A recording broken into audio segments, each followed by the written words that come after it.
সুমন এখনো হলো না? বল বাবা। বাবা আজকে লাস্ট তুই কি করছিস? চলো চলো চলো,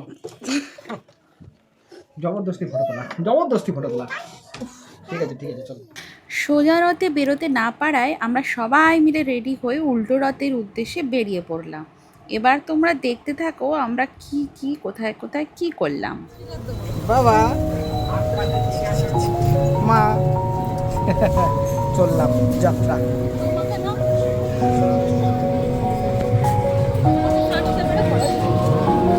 ক্যামেরাতে তো আর লাইটটা নেই।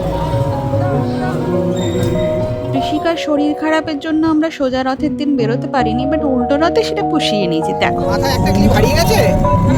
হ্যাঁ হাতে চুরি করেছো মামা, ওই হাতেও বাবা।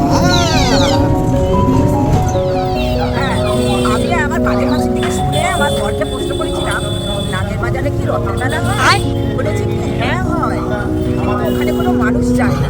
আচ্ছা তার মানে ওখানে কারা যায়?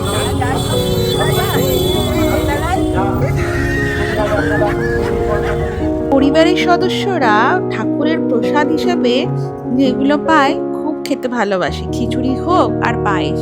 তো যথারীতি এখানে পায়েস দেওয়া হচ্ছিল ঠাকুরের, তো আমরা সেখানে খুব আনন্দ করে সেটা খেতে শুরু করলাম। তারপর ওটা খেয়ে কি আর আশমেটে এত গরমে নিয়ে নিলাম আইসক্রিম। তো সবাই মিলে একটু আইসক্রিম পার্টি করে একটু চার্জাপ হয়ে গেলাম আর কি। আর ছোট্ট পরিমণিটাও আইসক্রিম খেয়েছে, তার ঠাকুমা দিয়েছে, সে সেখান থেকেও টেস্ট করেছে আম আম আম আম করে। অনেকদিন পর নস্টালজিক হয়ে গেছিলাম, এখানে অনেক দিন পর গ্যাস বেলুন দেখতে পেলাম, আর সেটা তো নিয়ে বাড়ি ফিরতেই হতো, ওটা নিয়েই বাড়ি ফিরেছি। লাইফে ফার্স্ট টাইম আর একজন একা একা দোলনায় বসলো, সে খুবই এক্সাইটেড ছিল, সাথে একটু ভয়ও লাগছিল, কিন্তু এক্সপ্রেস করা যাবে না।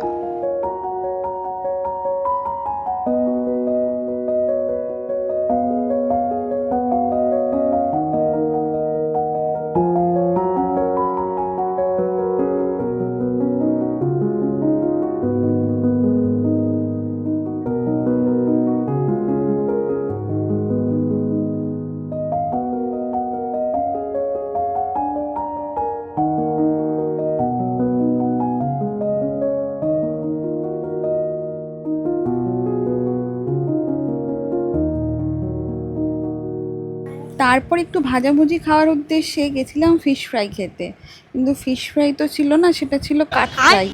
মানে ভেতরে তো ফিশের নামগন্ধ ছিল না, আর ওপরটা পুরো কাঠের মতন শক্ত কড়মড়ে পুরো।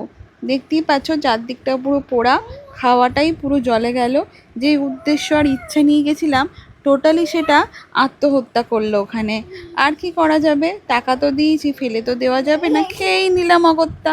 এবার অনেক কিছু করে আরেকজন নিজের প্রিয় বেলুন, গ্যাস বেলুনটাকে নিয়ে, আরেকটা গদাও তার আমদানি হয়েছিল বটে, সব কিছু নিয়ে সে বাড়ির পথে। আজকে আমরা সবাই মিলে খুব আনন্দ করেছি, মজা করেছি, অনেক কিছু কেনাকাটা করেছি, আর সবাই খুব ক্লান্তও হয়ে গেছি। ঘামের অবস্থা দেখে তো বুঝতেই পারছো কীরকম গরমটা পড়েছিল। তবে বেলুনকে হাতছাড়া করা যাবে না, যে কারণে বেলুনটাকে চেপে ধরে আরেকজন বসে আছে, আর আমাদের দায়িত্বে সেই বেলুনটা ছিলও না, তার দায়িত্বেই পুরো ছিল। তো যাই হোক, আমরা আজকে এইভাবেই বাড়ি ফিরলাম। তোমরা সবাই খুব ভালো থেকো। শুভ রথযাত্রা, টাটা।